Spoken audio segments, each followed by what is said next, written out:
I want you to fire me. So, what do you guys want to talk about?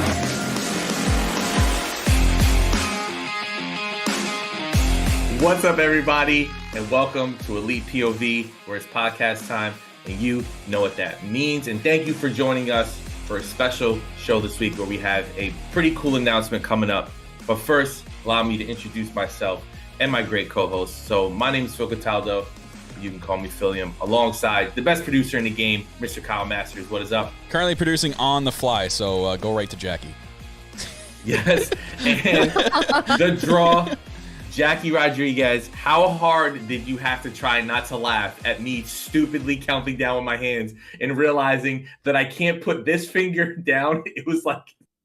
I'm like, what is, like, he's doing like two like this. I'm like, I have never seen somebody count like that in my entire freaking life. You know, I broke my wrist, my left wrist, when I was younger, and like my fingers don't really work. I saw it too. I was like, what is he doing? I have, I don't know what. Yeah, I had you to lay out properly too. I don't know what the hell happened. It started showing my emoticon there.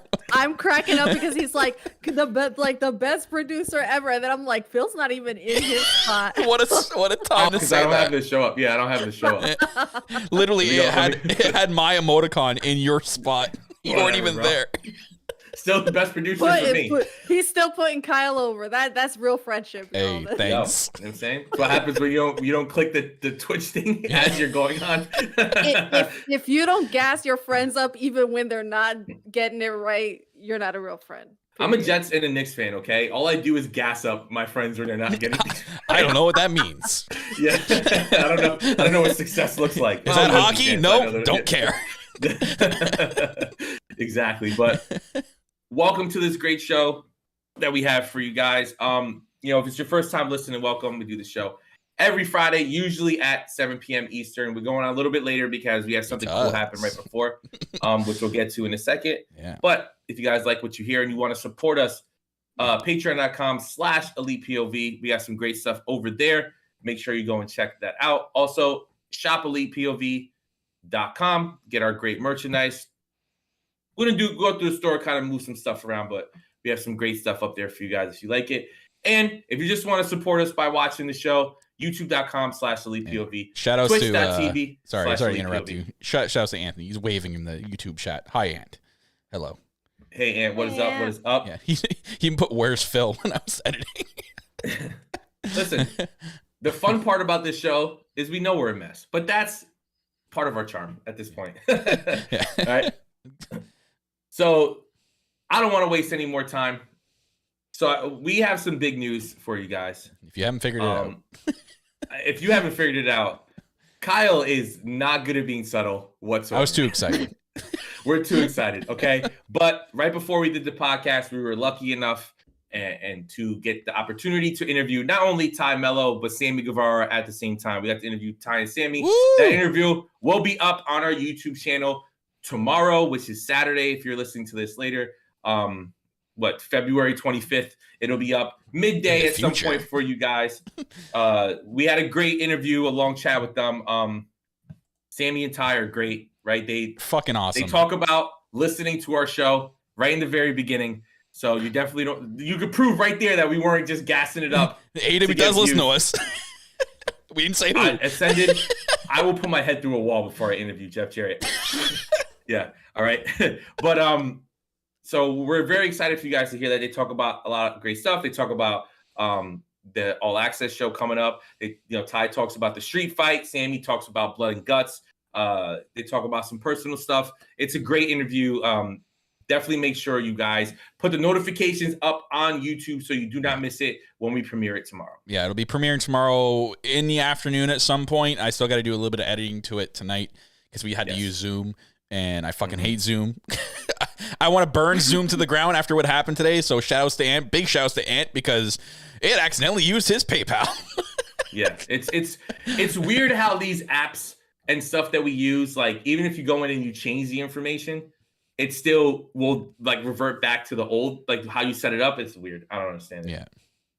What we got to do, it's a great interview for you guys. Me and Kyle are on it because of the timing. We couldn't get Jackie on it in time because she's coming home from work. But listen, it's still great. still amazing. We love Ty and Sammy here, so make sure you check that out. But wonderful human. Do we have any news from this week? Talk about this to bring Jackie into this. They were amazing cinnamon rolls, right, Jackie? Yes. Take a 2 cinnamon rolls. A compliment out of your compliment book. 2 cinnamon rolls. 2 news. Cinnamon rolls. Besides the All Access stuff, we'll talk about that. Not really. Nothing that I've seen. I know, the Ring of Honor stuff is starting soon. Yeah, March 2nd, they had the promotional poster. There's a lot of hype behind that. There's a lot of like little hints in there being released. Like there's a couple of like Ring of Honor theme song photo album covers are being released, so like you can kind of see like who's like officially signed to Ring of Honor, looks like officially signed. Like I saw Alex Zane, who we've seen a couple of times on Dark. I saw Dralistico, I think I'm saying it right, but formerly Sin Cara. So there's a lot of interesting names out there that are looking like they're going to be signed to Ring of Honor. Should be exciting. Going to be on Honor Club. That's basically what the news like. There really wasn't a lot out there this week. The Wrestling Observer Awards, AEW did pretty damn well for actually, themselves. as you're saying that, yeah, I was gonna look it up. Yeah, I mean, it's me and Phil had a hilarious joke earlier while we were prepping for the interview. We're like, AEW had a not, Oh yeah, no, this is what it was. I was like, it's funny because like, I don't think AEW had a good 2022, right? And I think WWE had a pretty decent one. Like, they didn't have a great one, but I think they had a better one than WWE, especially with all this bloodline stuff. And WWE got all the negative stuff. AEW got all the positive stuff. Yeah, well, I think that like AEW had a better first half, and then WWE kind of like came up towards the end. Not gonna lie, they had me in the first half. But like I don't know, like WWE came up with as the worst promotion of 2022, and I was like ahead that's of the such a NWA. harsh award. Like, come on, like what's wrong with y'all? Hold up, but that's like a harsh award. You win worst promotion of the year. Why even make that award? Like why make that award? Like we're trying to make positivity here in the wrestling community, and y'all come out with an award called worst promotion of the year. Well, the funniest thing is, as I'm scrolling through, shout out to Wrestle Purist on Twitter. I think at Wrestle Purist, they do a lot of great stuff. They've posted some of our interviews and stuff that we've done in the past, and they're really good at kind of sharing the information around the wrestling world in one central location. So shout out to them. A great follow. But I'm scrolling down it right now. 2022 Best Weekly TV Show. AEW is number 1. Rampage is number 3. But Rampage is also on the worst TV show of the year list. So do fans even know what's going on at this point? It's just polarizing as hell. All I know is that FTR Tag Team of the Year all over the place. Also, before I forget, I just saw this and I want to get this joke in. Impact Wrestling was number 5 best TV show, weekly TV show of the year, with 456 votes, where you guessed it, more votes than people in the crowd. Thank you very much. Wow. Damn, Phil. Damn. Best promotion of the year, AEW won. Best interviews, MJF won. Best tag team, like Jackie said, FTR. Best interviews, like what the fuck is most outstanding wrestler? Hold up, best interview, like by whom? By like who gets interviewed by Wrestling Observer? No, I think it was best like just promos. Like on the mic. Oh, okay. Sorry, I thought you meant like. So out of the 5, only 1 is WWE, and that's Sammy. You got MJF, Moxley, Punk, Sammy at 4, then Eddie Kingston. Wow, it's crazy that you tag have teams. They're all AEW teams except the Usos. Yeah. It's crazy that it's been a while since Punk's been in AEW, and you kind of be like, oh, yeah, shoot, he was there. It's like Cody Rhodes, right? Yeah. It's like, oh, shoot, Cody Rhodes was actually on AEW TV in 2022. Might have been the beginning of the year, but he was on TV. So Wrestler of the Year, we have Jon Moxley at 1, Roman Reigns, Will Ospreay, Okada, and I don't want to mess up this Japanese name. I'm sorry. Number 5. Wow. Worst gimmick. Here's what we need to talk about. Kip Sabian at number 3. He just came back. How is he worst gimmick? Plus, I like the embrace and change gimmick with the box. I thought that was awesome. How is it voted worst gimmick? Who voted this? It makes no sense. It's probably the people that voted who are just seeing him now and have no idea what he's been doing for half a year. Probably. So we get Promoter of the Year, Tony Khan. Best Booker, Tony Khan. Best Booker of the Year. So that the picture it's often used, Wrestling Promoter of the Year. He's won that now again. So I bet you there's a new graphic for it. And then Best Wrestling Show of the Year. Number 1 was Forbidden Door. Number 2 was Revolution. 3 was Mania. 4 was Stardom. And 5 was Clash at the Castle. Wrestle King. Oh, wait, that's not. Never mind. 2023. Oh, and shout out to, this made me laugh. I don't know if you saw this, Jackie. Best non-wrestler of the year. Number 5, Rick Ross. That shit popped the fuck out of me. Wait, best non. Some of these award categories. Come on now. So number 1, Paul Heyman. Number 2, Regal. Number 3, Don Callis. Shout out to Carrie. Number 4, Stokely Hathaway. And number 5, Rick Ross. Hold up. Pump the brakes. The category is called what? Best non-wrestler. Non-wrestler.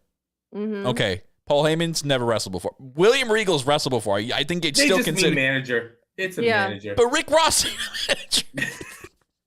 Yo, it was crazy. Why is he on the list? I don't know. They mean like if you're a personality that Logan Paul could probably be in there, and nah, he's a wrestler. Any guest star that were on the Fed throughout the year. Most underrated though, Takeshita. I feel that should have been just best top 4 managers and Rick Ross. That's true. And Rick Ross. And the Bulls. Bruiser Brody Memorial Best Bruiser Award. John Moxley. What a shock. Anyone else? No. Here's the last award we'll say. Well, the Acclaim won Most Improved. Shout out to them. Yeah. Last award we'll say, because this got a lot of people laughing online. The Bryan Danielson Best Technical Wrestler Award goes to Bryan Danielson. What? That's like the MJF Salt of the Earth Best Promo of the Year goes to MJF. So good. Oh my god. Some of these awards, what the hell, man? I'm mind boggled by some of those. Still worst. That's so harsh. Worst. What was it? The worst company of the year or worst company of the year. That's such a ridiculous award. I get that, it's cool to hate WWE. It's the cool thing to do, right? But there's no way WWE was worse than NWA or Control Your Narrative. There is no way. Has Control Your Narrative even done a show? No. 1 or 2, right? Unless it wasn't televised. I don't know. Come on, bro. That's Shout awful. out to Nate in the chat, said at least you can call yourself a winner. That's a good point, Nate. I'm the best loser. I'm the best loser this year. Yeah. Oh my god. What a mess. But yeah, nothing really else from what I can remember. So we can jump right into Dynamite, and I want to start off with saying happy Friday to Mama POV in the chat. Nate, Ascended, Adam, everybody who's joining us live and on YouTube. Thank you guys for joining us live. So I want to go right into Dynamite, and I want to talk about right off the bat. So we get the announcement from Adam Cole. We get 2 great announcements from Adam Cole. One being that starting in March, and trust me and Kyle looked for a specific date on the press release, on the Variety article. We couldn't find anything. Even Ty and Sammy, we asked them about it. They didn't know if there was an exact date. But starting in March at some point after AEW Dynamite, yeah, that's right. Fuck you, Power Slap. Yeah. Go eat a dick. Get the fuck off this network. Right? Bye. Yeah. So, Power Slap your ass out of here. Yeah, exactly. Fuck out of here. Right. Dana White was 2nd best booker of the year. We're counting UFC in this? What the fuck? It was on the list. Made no sense. But these are Wrestling Observer awards. I don't know what's going on. But starting in March, we get AEW All Access, which seems like it's going to be AEW's version of WWE 24, which everyone loved and everyone had a great time watching. I'm very excited. They announced a list of wrestlers that are going to be a part of it. Adam Cole, Britt Baker, Ty and Sammy, even Tony Khan's going to be a part of it. Saraya, which I'm very excited for all these people to be involved. Eddie Kingston's one of them. It's going to be a great show. Jackie, are you excited to get more of a behind the scenes with AEW? I am. And like I said, as long as it's documentary style, keep the kayfabe far away from it. We don't want any reality TV-esque style things. I was a big fan of the WWE 24 style things, like the day of, real behind the scenes look at things. So if it stays in that documentary style format, then yes, I am very excited to see what they do with this, and we get a more in-depth look at the world of AEW. And I know a lot of people are like, oh, did anybody really ask for this? Or the announcement kind of fell fell a little bit flat. I think it's a really cool concept, and it says a lot about the network wanting more content from AEW going forward. So I think all around it could be a really exciting prospect for AEW going forward. What do you think, Kyle? Yeah, it has the potential to be something good. I think people should not kind of, what is it, crap on it or shit on it until it comes out. Then you can base your opinion. I've already seen people say like, "Oh, it's gonna be like Total Divas, it's gonna suck ass," and it's like, okay, like we don't even know what it's gonna. We don't even have a commercial yet. How can you judge it? But I think it'll be really cool. Which funny because I saw Eddie Kingston's name on it. I'm like, so we're gonna get exactly what Eddie Kingston sounds like in the ring, just backstage. Because my man just lives his. I think that's just him, like 24/7. Just off camera, he just has a dart in his mouth. So Send It in the chat brings up a good point. People love Total Divas. Yeah, even if it ends up being a scripted show, like Total Divas brought in a huge female fan base, which is one of the reasons why we got the women's revolution. I mean, it's got to be right. It's got to be somewhat scripted. You know what I mean? Like we kind of talked to Sammy and Tay off base. Like you kind of have to. You can't pull back the curtain that much, right? You kind of have to keep kayfabe alive a little bit. So I think there's going to be some scripting going on here. I mean, that's fine. You know what I mean? Or some creative editing. Yeah. Right? You can say maybe it's not a script of like, hey, fake this argument or whatever. You want the unscripted stuff, just follow the vlogs. There you go.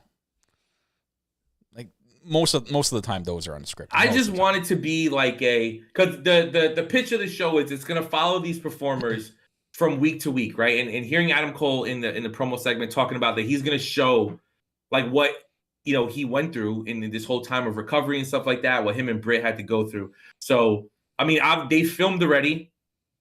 Right? Like whatever they filmed, it's already been filmed for these last couple of months. So, it's going to be very interesting to see how much behind the scenes we really get.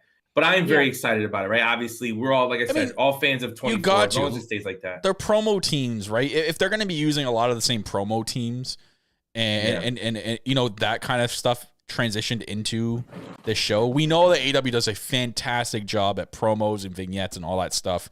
They are top notch. So if we're getting those people editing it and stuff, I think we're in for something really cool with All Access. And not only that, man, you have like the people at TBS, right, that are going to be producing it as well. And, they produce some of the top notch edited shows, on their network. So I think we can be okay to feel, a little bit excited for it. You have the right to not be excited. If that's not your thing, then don't watch, right? Like they're not forcing you to watch the third hour. As soon as Dynamite's done, you can turn it off, right? Yeah. So it's like we turn off Power Slap as soon as the freaking Power Slap comes on. Exactly. The only thing Jackie doesn't turn off is the Big Bang Theory beforehand. Oh, God. What do we? Oh, that's a great show. I'm rewatching it right now. That's actually a good point. Hold on. I don't know if if she was brought up, but David Reed in the YouTube chat put, surprised Jade was not part of the announced cast for this show. Right, being her being such a a figure of star. Maybe she didn't want to expose her daughter to it. That's true. Because talking to Ty and Sammy, a little teaser for the interview, they talked about the filming process and how like people were just following them with cameras, right? Similar to a reality show you would expect, right? So maybe they offered it to Jade and she was like, I don't know, because it is a huge toll on you that everywhere you go, even in the airport, at home, you have a camera crew with you. So I don't know. Yeah, we don't know, right? She could have just simply said, it's not my thing. Kind of want to keep my private life off camera with my daughter to ourselves, which right? is fine. You understand that. Yeah. Then she can be a star on the regular TV, right? She just needs to really do that show to showcase her stardom. People know she's a star, which we'll get into something about her later. But you know what? I'm excited for it. I'll be tuning in the first episode just to see how it is. Yeah, me too. Same here. I mean, I like Roads to the Top, even though it was like super fake. Like you can tell everything was super scripted. I enjoy seeing the behind the scenes stuff. I'm a huge mark for that stuff. But the other big announcement, I'm a huge mark for everything. Who's kidding who? But the other announcement that we got, exactly. The other big announcement we got is the night that episode airs will be the night that Adam Cole returns to the ring. But we did not get any announcement on who his opponent will be. Mm-hmm. Cinnamon Rolls unite. We cheer worldwide for the Cinnamon Rolls. Right? So excited to get Adam Cole back in the ring. I think he has this organic babyfaceness about him that gets the crowd super excited, and he could be kind of cool with it too. It's just, I'm very excited to have Adam Cole back. Jackie, your cinnamon roll, how do you feel to get to see him in a couple weeks? I'm so absolutely excited. It feels like it's been an eternity since Adam Cole's been in the ring. We haven't seen him wrestle since Forbidden Door, and to have him back healthy and the excitement of guessing like who's going to be his first opponent back in the ring. All of it is just very exciting, and I can only imagine how he must be feeling. I'm sure he must be incredibly anxious to get back out there in front of the crowd, in front of the fans who are just ready to embrace him.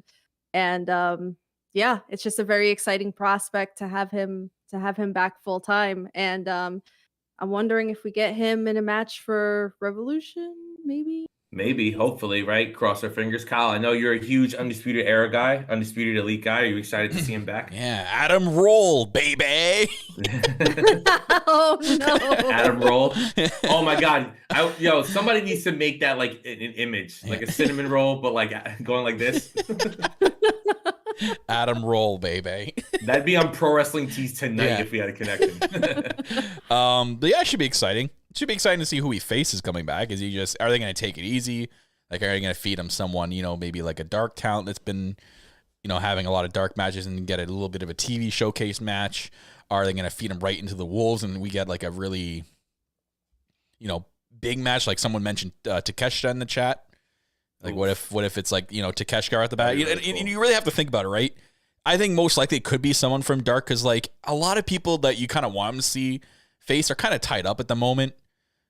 Weird universe would be crazy if, like, Kyle O'Reilly came back in the same night and then they have a one-on-one match. Yeah. So, that'd be cool. It really makes you think, like, who would be a good opponent. So I feel like it might be someone from Dark that is getting a lot of Dark matches and then... Or maybe, someone from Ring of Honor is linking around until the TV show kind of goes. Maybe someone from his past. What if it's like one of the people from Kingdom just comes out and has a match with him because there's that connection there.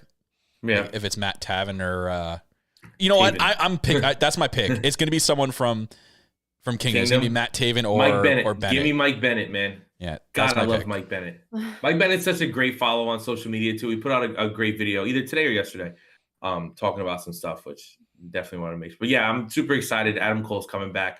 I think that he has this like star power to him that just draws you to him, especially on television. So I'm excited to have him back. But Tony Khan knows that too, right? Like that's why he was sought after after he left NXT. Yeah. Like obviously Tony Khan knows Adam Cole's history, knows how big of a star he was on NXT, scooped him up right away. And we're going to get that on AEW TV. I wouldn't put it past Adam Cole to be in a world championship feud sometime this year. Oh, absolutely. Yeah. Absolutely. And hey, we keep talking about Wardlow beating MJF. Maybe it's Adam Cole. Yeah, or I mean, that too, or like if you want to elevate the TNT title for a bit, you can throw it on Adam Cole. Adam Cole can make that title look very nice. Even bigger. Yeah. Great, especially with this All Access show, right? Like the guy who's your TNT champion is also on All Access, which I think is pretty cool. But another big moment on last night's show, which I think is the night before last. Oh yeah, sorry, the night before last. What is even the day? Whatever. But on this week's show, which I honestly think is on my list of one of the best matches of the year, definitely one of the best crowd reactions for AEW all year so far. We have Orange Cassidy versus Wheeler Yuta for the Mid-Atlantic Championship.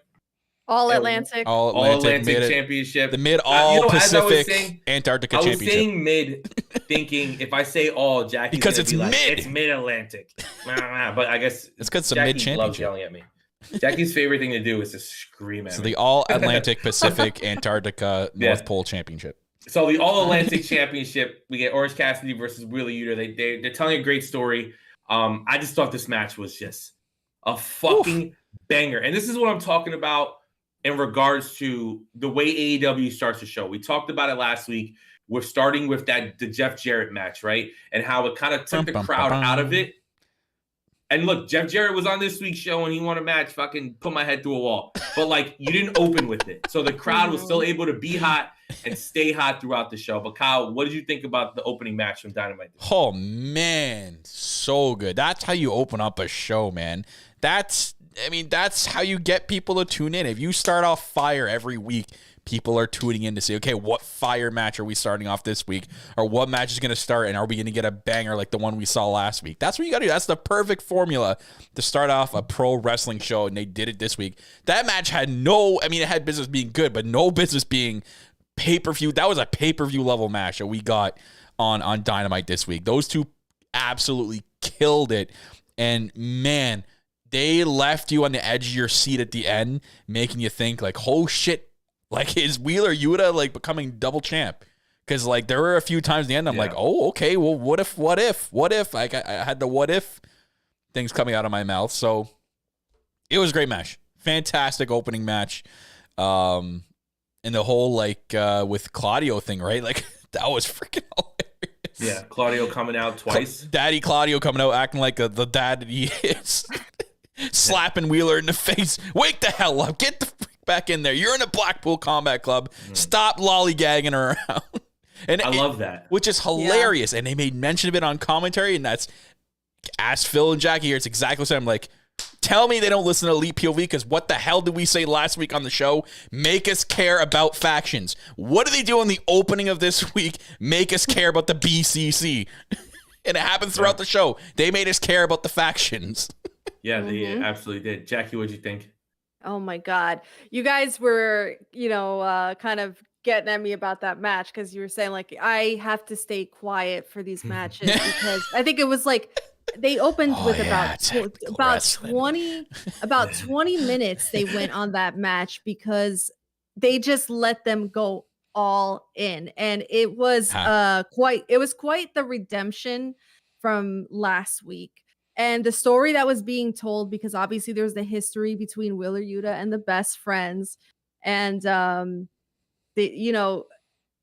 Wheeler Yuta, the best thing that he could have possibly done was break away from the Best Friends and get himself aligned with the Blackpool Combat Club, because it elevated the hell out of his star power. Because goddamn, despite the fact that Orange Cassidy is one of the biggest stars and he's one of the most incredibly over people that AEW has, Wheeler Yuta just looked like an incredible badass throughout that entire match. Even though the crowd did give him a lot of hate during that match at one point because they love Orange Cassidy so much, I know that the respect levels are there off the charts for my boy Wheeler Yuta. Jackie was lighting every candle in her house. Jackie Wheeler, and all of a sudden it was like,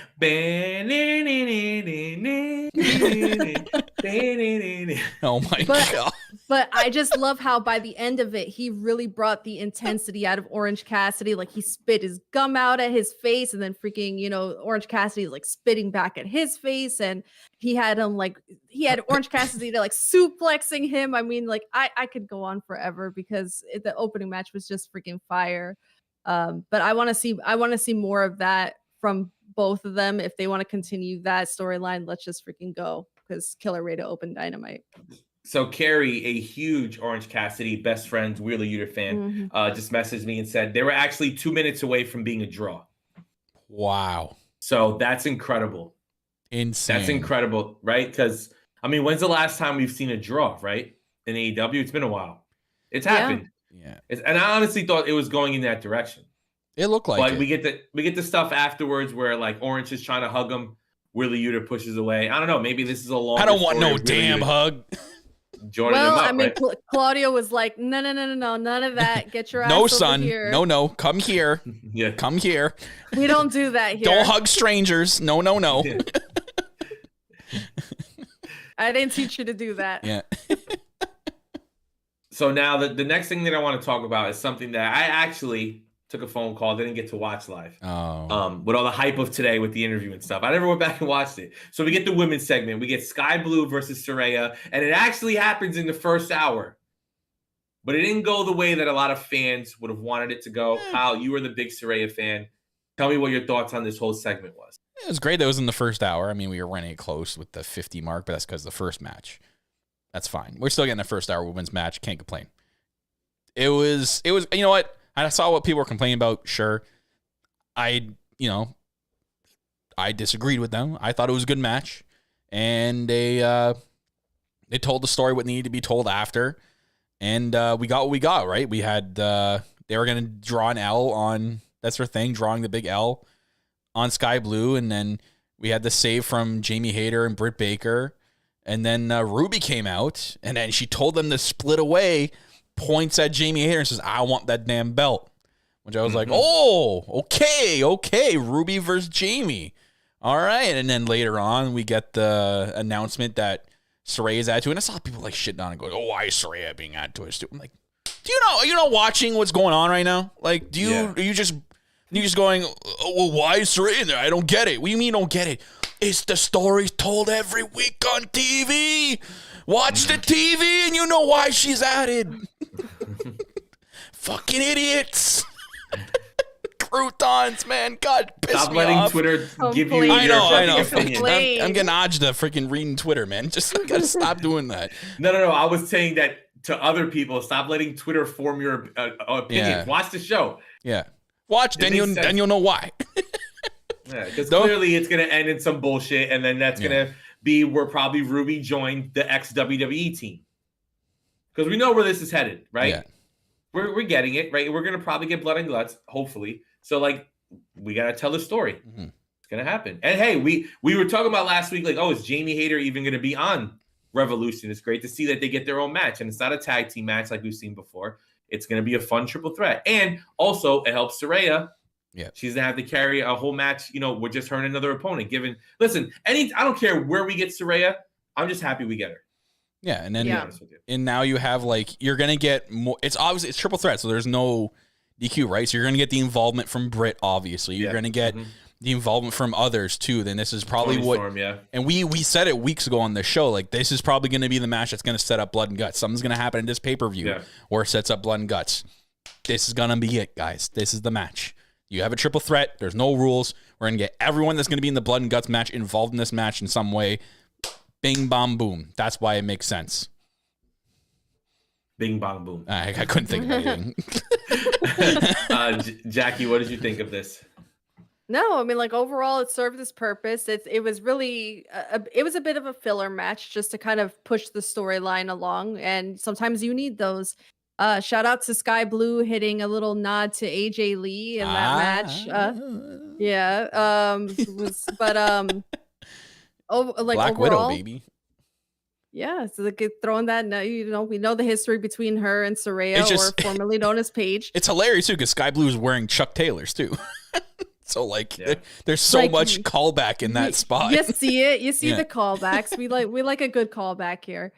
But no, overall, we had our concerns about whether or not we would see the women's title be defended at Revolution, and we got our answer. It will be defended, and we're going to see that triple threat match. So I'm looking forward to it. Adam, I have faith in them. I think they're going to, if Ruby were to turn, they're going to explain it. AEW is doing a good job of explaining a lot of things.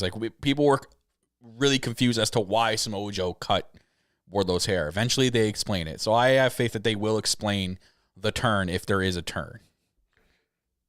And honestly, Adam, if they don't, I don't even care. Just get me the blood and guts. Yeah. At this point, I don't give a shit. I need to see the women in a position where they can steal the show. Matches like this are no fun, but we understand that it's. I think it'll main event. To move the storyline. I think it'll main event. I'm still guessing it's going to be in Detroit come May. I think it's May. It is. I think it's going to be a main event. The show. I hope so. And I don't think there'll be a men's one either. If there is, it'll be. No, I don't want it to be a men's one.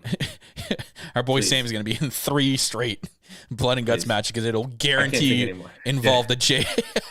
Yeah. No, I don't think it needs to be 1-for-1. If it's just do a women's blood and guts, and especially because blood and guts is an hour, isn't it? It's a long match. Usually, it is. So it would be a 2-match show. Yeah.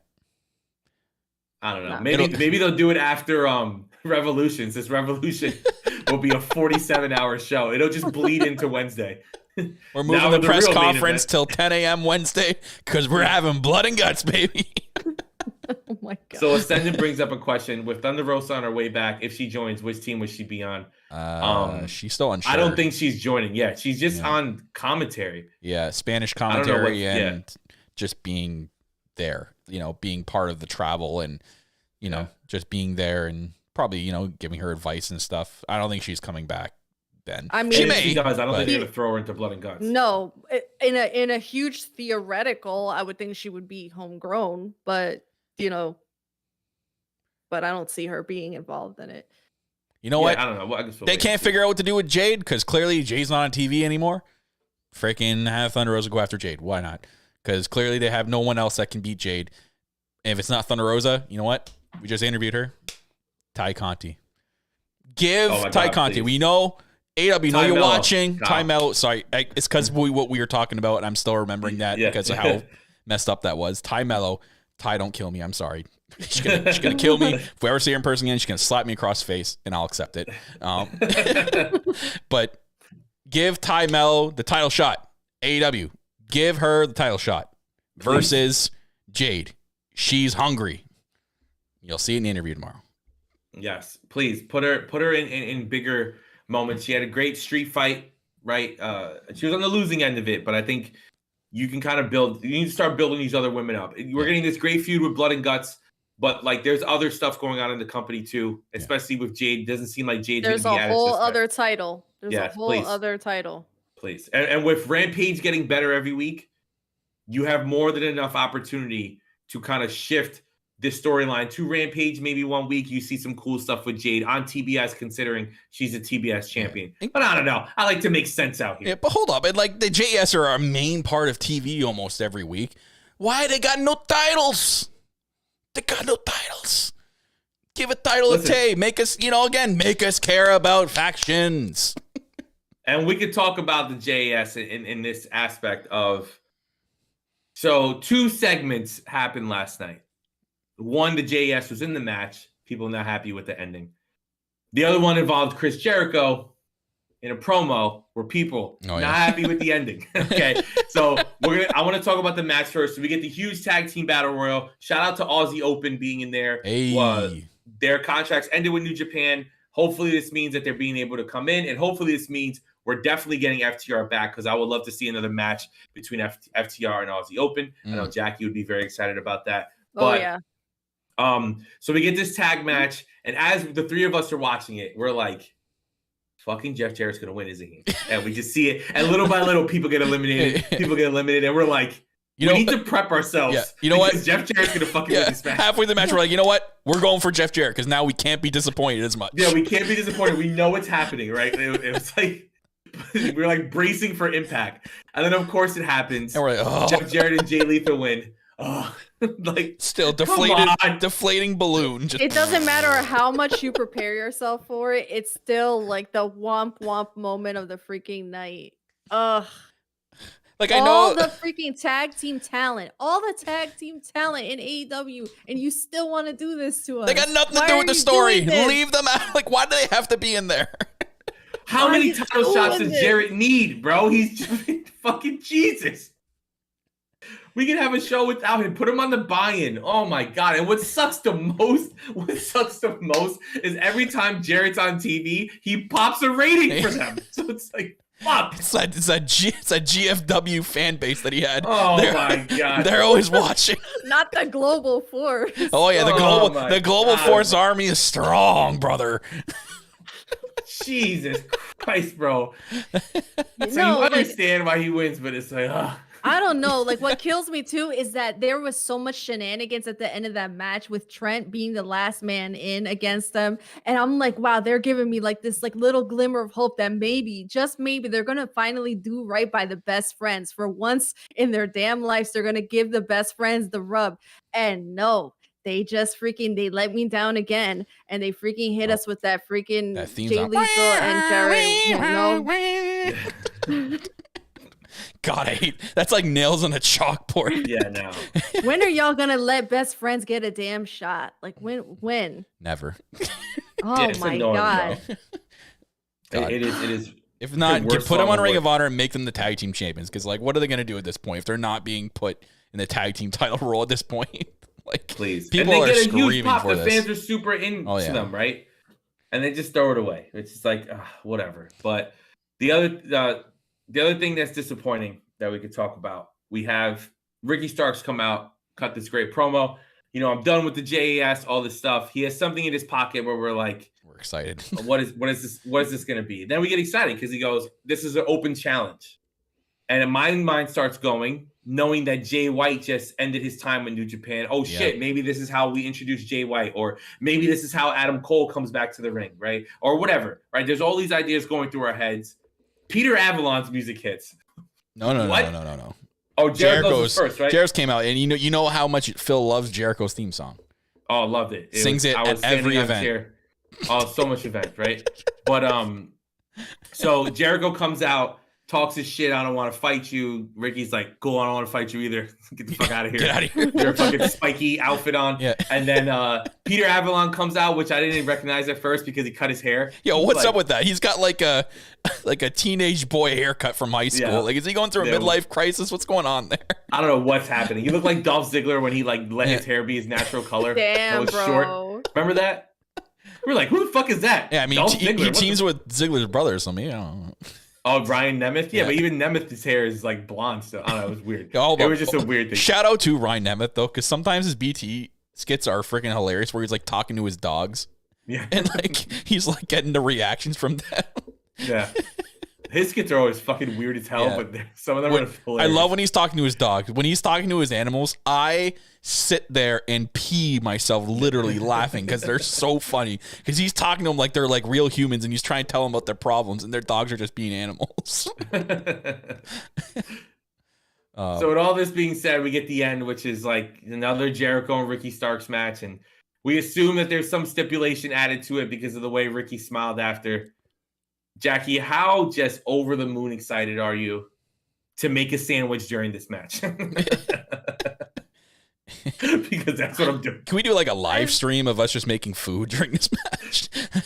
I swear to God, I don't know what made me think that this was going in a completely different direction. And then we just got hooked back in and we're getting another freaking Jericho Starks match. It's like, It ain't over till it's over. It'll be it'll be 2025 before this freaking feud is over. Jesus Christ. It's 2065 and Jericho and Ricky Starks are going at it for the 60th time. Once again, this is the feud that never ends. This is every Jericho feud. Yeah. Oh, man. But, I mean, we're hoping that this stipulate, because the whole wink thing after, right? They made a point that the camera zoomed in on his face and he winked. Yes, there's the, for now, stipulation that we know that everyone's barred for ringside. Why do I think there's something else? Ricky Starks is up to something. Like, he purposely made he told Jericho that everyone barred for ringside. So why is he winking? That makes me think that there's something else written on that contract that Jericho didn't read and got, persuaded into signing. So I think there's something else to this contract. I think there's something we're not seeing right away that's going to be released. It might not get released till after the match. You know what I mean? Like where Ricky wins and then he brings it up. Or maybe we'll get brought up until the match. Who knows? But they better do something. I'm sure we'll find out in a segment next week on Dynamite. I kind of know Jericho can't not be on Dynamite. But I feel like you need to do that because you need something to draw you to that match. Everyone barred from ringside stipulation is stupid because they show up anyways. Yeah, exactly. The referee's knocked out, they'll show up at ringside. They'll be like, "Oh, you said we couldn't be at ringside, but you didn't say we couldn't propel from the freaking ceiling." Yeah, or like they're on the other side of the barrier as fans or something like that, right? So like you gotta do something else. Yeah, it's. I don't know. I mean, Jackie makes a good point. We'll see you next week on Dynamite because all the Jericho segments are on Dynamite. And the thing that sucks too is Jericho and Ricky are gonna have a great match, right? Jericho hasn't had a bad match in such a long time, but it's just like I need a break. Just like the Eddie Kingston feud, it starts with the person beating Jericho, and then we're like stuck in the feud forever. Yeah, like Jesus Christ. Why doesn't Jericho do Rampage? Is there a reason? Do we think he's too busy doing commentary? Oh God, we just need to be on commentary. There's like 18 guys on Rampage commentary. Yeah, You ain't lying. But now one thing that I want to talk about before we get to the main event. Well, we had the tag match, the Acclaim versus the Firm, which it was what it was. It was more just pushing the story in a different direction. Shout out to Stokely Hathaway for coming out dressed the way he was. What the hell was that? Hilarious. Bro. He's like a crime boss, man. What's that? Also, shout out to Max Caster for corpsing freaking Big Bill in the ring with his rap. Oh my god, yeah, that was really cool. Yeah, that was really funny. Girl told me you were SAWFT. WFC. Oh, fucking hilarious. Oh man, bars. But the segment that I need to talk about, because it's a segment that like breathed life back into me. So we have Bryan Danielson come out. He's cutting a promo. I thought it was which leaves Jeff Jarrett segment backstage for the battle royal. No, that like put me in the. Sorry, the one after it where like Sanjay Dutt's screaming like he just freaking won the FIFA World Cup or something. Yeah, I know, fucking ridiculous. So we got MJF who comes out and cuts a very emotionally charged promo. And as we're listening to it, the three of us are like, "Wait, is this true? Like, wait, like, is this storyline? Like, is he kayfabing us or like?" Is this fucking true? Because holy shit. And then we get the confirmation from Fightful. A few people that work at Fightful, I think it was like Sean Ross Sapp and Will Washington said that, oh no, it's true. From what they're hearing, it's true that MJF and his fiance broke up. So it's for him to take that and put it in one of the best promos I've ever heard. I've watched it multiple times, 3-4 times. Hold up, which is hilarious because no one in the crowd really knows. So they're cheering like, and then saying you deserved it. Exactly. But the part that got me, and it makes me tear up every time I rewatch it, is when he was like, this belt is the only thing that keeps me from grabbing a bottle of pills and ending it all. And you're like, fuck. Like that hits harder. Yeah, knowing now, right? Yeah. And then we get the great stuff where, you know, he's like antagonizing Danielson, talking to his kids through the camera, saying Birdie and Buddy, which is where I know there's probably some legality where he can't say Bree. Yeah. But God, I hope he does. And I hope that there's rumors that she might be backstage at that show at the pay-per-view. So I'm hoping that they do something with her. I just think that for people saying that like, oh, we miss like a CM Punk or we miss, you know, MJF. I saw some people saying MJF's title run ain't hitting. I'm sorry. Listen. I just thought of something. What? When me and Ant one day were sitting in a chat talking and making like we were making all elite graphics for like former WWE people, what they would be called in AEW. Yeah. So the like beautiful sisters. We called the beautiful what is it, the beautiful twins siblings. Or something. Yeah, the beautiful siblings. They're gonna come out as the beautiful siblings. Hell yeah. Especially with everything Nikki Bella said, which is 100% true. I don't know why people were shitting on Nikki Bella like she didn't work there. But so yeah, we get this great moment. He's talking to the kids. Danielson elbows him. A lot of people think he really knocked him out. And for anybody who wasn't into this feud, I don't know how. I hope this like jump started you. I'm super excited for this match. It's the match I look forward to the most. My favorite match of all time is Shawn Michaels Bret Hart Iron Man match. So this match has a lot of living up to when it comes to my book. So, but Jackie, what did you think of this whole promo segment? And are you more excited for this feud after? I think that this particular promo basically sold the match. Like it sold the pay-per-view overall. There were some previous promos that MJF had done where I'm like, I felt that they were somewhat forced and I felt like he was trying really hard to be the really scumbag heel. But this one hit a little bit different. And I don't know if it's because when you start pulling from what feels like a reality-based place, that's where the magic starts happening for me. And if there is indeed some truth to the fact that there was an actual split in his relationship and he grabbed those real emotions from that and he took it and he spun it in a way that made it relatable, even though he's still a huge freaking prick and you're supposed to hate him. And, you know, people are still chanting, you freaking deserved it because they absolutely hate his and guts. Tony Schiavone, hold on. We forgot about Tony Schiavone slowly or subtly saying like, what did he say? She was a smart woman. Yeah. He said she was a smart woman. I'm like, yo, does Tony Schiavone know or like he legitimately hates this guy? No. No, I mean he plays into it so well. Like he just like has no chill when it comes to MJF. He goes all in. But he also made Danielson look so much better as a baby face. But like all the stuff of him, like, you know, you have everything that I want in life and you take it for granted. And it's like, and he hit some line about how you coming to the ring despite your concussions and everything is just you prioritize wrestling over everything, and that makes you like a huge asshole. And I'm just like, he went in so meticulously and it was so well done, and I'm like, everything about this promo just freaking sold the whole damn match for me. And now I even more want to see Danielson freaking beat the shit out of MJF for an hour. Is to look in the camera and talk to this man's children. Like you really are a dick, and you really do deserve to get destroyed. The one thing I do want to bring up before we get to you, Kyle, is so Adam in the chat saying, all I'm going to say is this promo could have gone without the suicide talk. Rest of the promo was A+ shit. I know on Twitter there was a discourse. Me and Kylie, you guys did the great I Heart WC stuff for her. If you guys haven't, check that out. It's on the YouTube right now for everybody with Kylie from Fightful. And me and her were kind of going back and forth talking about it. But a lot of people think that the MJF thing is to make him like a sympathetic character, right? So to have Danielson win and to give him like this rise in a different way. I think it makes him even bigger of a villain because he's basically telling us, without this belt, I will die. So I will do whatever it takes, cheat, and I have no morals now. This woman that was in my life, he says in the promo. And he brings up the kids right after. Yeah. Right? He's like, this woman was the only thing that made me think that humanity was good, right? To see the good in people. And now that I lost it, I'm going to be the actual devil. Like, this isn't all like, I'm going to be a devil, but still be a nice guy. Like, I have nothing to be nice for.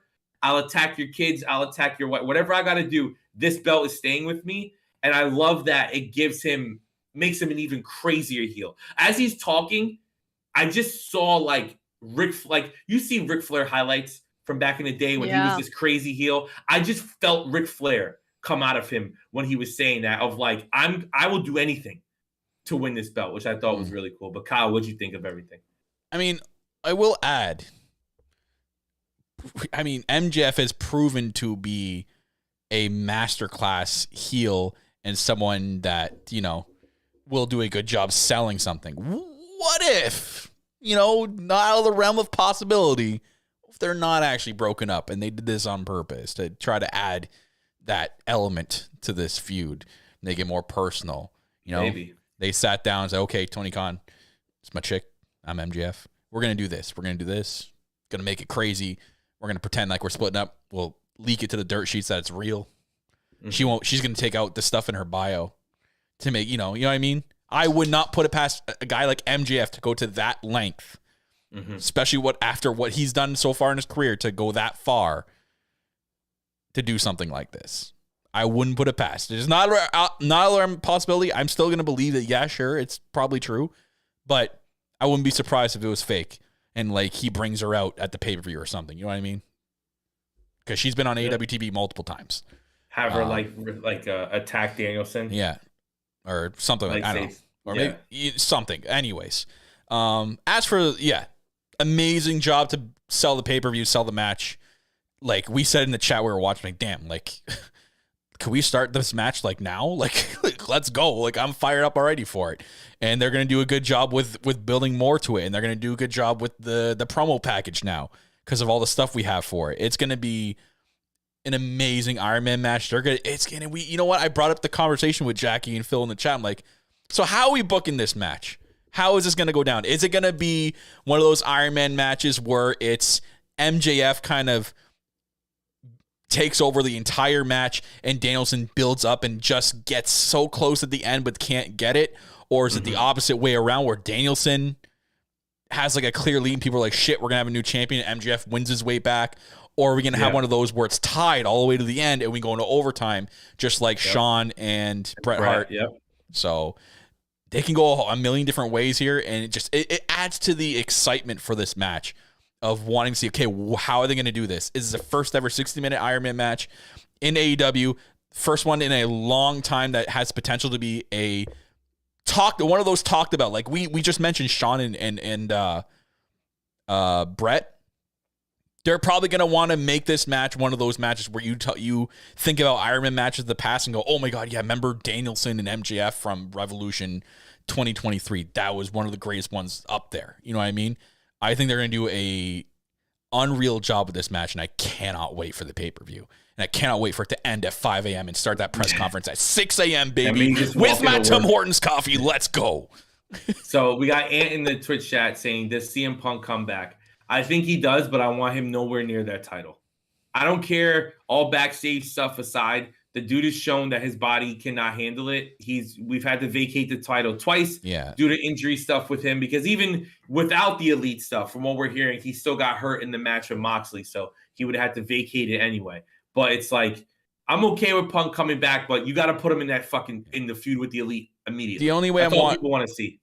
And I don't want it to go this way. The only way I want him to come back at this pay-per-view is if Danielson wins the title. Have him go after MJF to continue the story, sure, but MJF cannot have the title. Yeah, I can see that. Yeah, that's a good way to look at it. So 2 more things happened on this week's Dynamite. We get the Jungle Boy Christian stuff, which is something else I missed. Jackie, you want to kind of touch on that? Yeah, I mean, it was like a very quick segment. They have like Tony Schiavone coming out, like looking like he wants to talk to Christian Cage and have him explain himself and his actions, and all of a sudden, Jungle Boy comes out and freaking beats the shit out of him. Man, just like a freaking blank. Bad out of hell. Sorry, bad out of hell. And he has the opportunity to deliver a concerto, and like a fool, he doesn't capitalize on it. So we get Christian Cage getting the upper hand once again. I was like, you dumbass. Like, it's like baby faces and their baby faces and their dumb moves. Yo, but like, hold up. Who was sitting there waiting for like Luchasaurus's pyro to go off? That was in my head the entire time because the camera kept zooming out. I'm like, okay, here we go. Hit the music. And then I'm like, okay, no, Luchasaurus.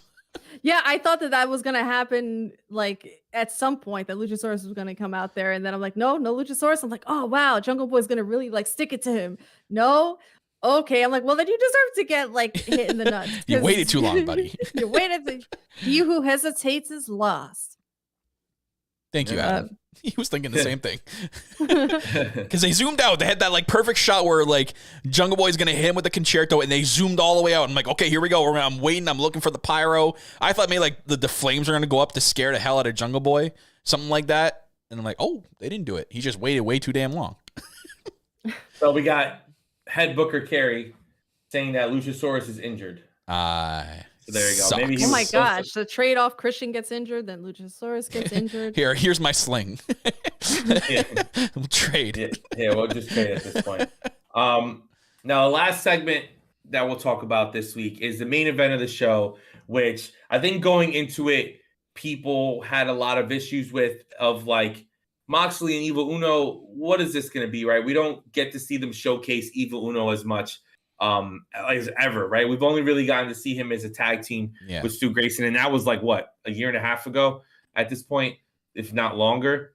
But the Dark Order have been winning a lot on Dark and Elevation, which is why we get this match, which leads into the Hangman Moxley stuff, which is done beautifully well. And we have to give flowers where the flowers are due. Evil Uno had an incredible match with Moxley. He got busted open the hard way, just bleeding all over the place, right? Yeah. We made the joke that this match is going to push, there was so much blood, that this match is going to push the video game back even more. Like, it was just such a great showing for him. And what match has Moxley been in this year where there hasn't been blood? Yeah. What match has he been in where somebody bled before he did? Yeah, none. But like Moxley still ended up bleeding at the end. Yeah, so, yeah, like, he's bled in every single match he's been in this year. My dude's forehead is gonna look like Dusty Rhodes' forehead by the end of this year. Yeah. But the match was incredible, and AEW does a $1 million views on the ratings this week. Love that $1 million. Really cool. Yeah, gotta love that $1 million. Not me. So that's really cool. But Kyle, kind of speak on it. Like, what did you think of the main event and all the stuff that went along? I got to give my flowers to Evil Uno. Props, being a Canadian himself, French Canadian, but still Canadian regardless. But man, yeah, they had a really freaking good match. You know what I mean? I think that Evil Uno really proved that he can go and he can have a really good main event match. I thought it was great. It told a story where it needed to be told. Clearly, it's not done between Hangman and Moxley. I don't know what the hell is going to happen at the pay-per-view between these two. Just like this, you got to think that the pay-per-view match is going to be like you think maybe the end story with this, but like at the same time, like, is it going to be the end story with these two? Like, what ends this feud between Moxley and Hangman? There's no title involved, so like, what's the end goal here? Like, what are we getting to the climax? What's happening? Like, what's going to happen? Are they gonna like? Is Hangman just gonna join the BCC? Like, what's going on? And I'm just throwing that out there. I'm not saying that's gonna happen, but like, what is the end goal with this feud? I thought it would already be done by now. What's going on? You know what I mean? But, so head booker Carrie texted me. She thinks Elite versus BCC, that's the end. This is just the first chapter of it. Oh. And we see the great, and shout out to Carrie, because I saw it on Twitter, but Carrie texted me immediately in the backstage Hangman stuff with him and Uno. Oh, the shoe. Where Hangman's talking in front of a shoe. That's the Young Bucks shoe. So that's really cool. But Jackie, was for a split second, I'm sorry to cut you out. I thought it was Brandon Cutler's shoe. Because he always wears the wacky shoes on beat. Yeah. Like they always like show off their shoes, and then Cutler's always wearing like the most like off-branded wacky shoe. Yeah. I thought it was his for a second. Like, oh well, Cutler left his shoe in the shot. Yeah, by accident. Nothing's ever by accident. Yeah, not AEW. No. But no, I think the main event was a great opportunity to take somebody like Evil Uno, who has been in the shadows for quite some time, and give him a chance to really be elevated in a spotlight where he normally wouldn't be, with a guy who like Moxley, who is getting all these awards as being the top guy, the top wrestler of the year. Mm-hmm. And he came out looking like the internet darling, because the day after, it was like you would scroll through your Twitter timeline and everybody's making fan art of this iconic photo of him with his mask ripped and the blood dripping down his face. And they had the crowd was chanting for him post match and really just giving him all this love, because he really went out there and he hung with the best. And shout out to him for doing that crazy senton off the top turnbuckle out to the outside of the ring. Freaking nuts. But no, I think overall it served the purpose in furthering the storyline, but it also showed people who were underestimating Evil Uno that if you give somebody a chance to really shine in the spotlight, they can surprise you. Yeah. And if you need to start pushing the Dark Order again. Yeah, Adam, I don't think it's, and also Adam's like the Elite getting away from House of Black that fast. I don't think it's going to happen that fast. I think Carrie meant this is the first chapter. This match could like eventually lead farther. I'm going to assume Carrie meant farther down the line. Not like all out full gear. It's going to be a huge thing. Also, yes, maybe when the House of Black take those trios titles off of the Elite. Yo, funny. It's true. You know what would be funny if what? And it would be a tough match for Moxley. You want to have Moxley's like toughest match to date in AEW at the pay-per-view against Hangman. Make it a first blood match. Because my man bleeds all the time. Match. Yeah, it'll be over in 3 seconds. That's what I mean. He's got to like do his best to not bleed. Yeah, you know what I mean. So like, a cool breeze will come in and the match is over. But knowing AEW's luck, when they try crazy matches like that, someone will bleed accidentally. So, Moxley will come in and like take a beer can and hit it on his head and be bleeding. Like, all right, well, we can't do this match. Mess that up. Add more time to the Iron Man match. Yeah, it's going an hour and 30 minutes now. Yeah. Revolution is going to be one long show, ladies and gentlemen. But it's going to be a fun show. And this Dynamite did a great job, I think, at rebounding from last week's Dynamite, which wasn't the best. But this week's Dynamite was on fire. And it seems like we have a great Rampage set up for tonight. Everybody keeps talking about it. Even Sammy talked about it in the interview that we did with him. that his match with Andretti is a must-see. So definitely. And we have Bucks versus Aussie Open. That's going to be awesome. Willow Nightingale versus Tony Storm, which is going to be awesome. So a lot of great things happening on Rampage. And I need to stop being a petty little bitch and just start watching Rampage again. It's only an hour. No excuses. It's only an hour away. This shit is dope. And also, just came into my head out of the complete random. They have the Swerve hoodie on AEW shop, and I want it so bad. Is it the Mogul Affiliates? Mogul Affiliates. Oh, I want it so bad. I've converted. I want it so bad. You've converted me, right? I'll get a bunch of tattoos. Jackie could be Swerve. Kyle, you'll be Parker. Okay. I can't. And I'll be the guy with all the tattoos. I'll be bald Parker from NXT. Well, Okay, what did I can't remember what Taz called him. Like he had a great name for him. Oh, the tattoo guy? Tattoo Jones. Oh yeah. His name should be that. I gotta get a Mogul Affiliates hoodie too. So we got a match that on the shit show. is dope as fuck. Yeah. Yeah. But really, that's it, right? Any final thoughts from you guys before we get out of here? No. Can't wait. We're what are we now? What's today's date? 24th. We're next week's the go home show, isn't it? Yeah, next week's the go home show. So next weekend's a pay-per-view, guys. We made it. Can't wait. Should be fun. Can't wait for that 10-hour pay-per-view.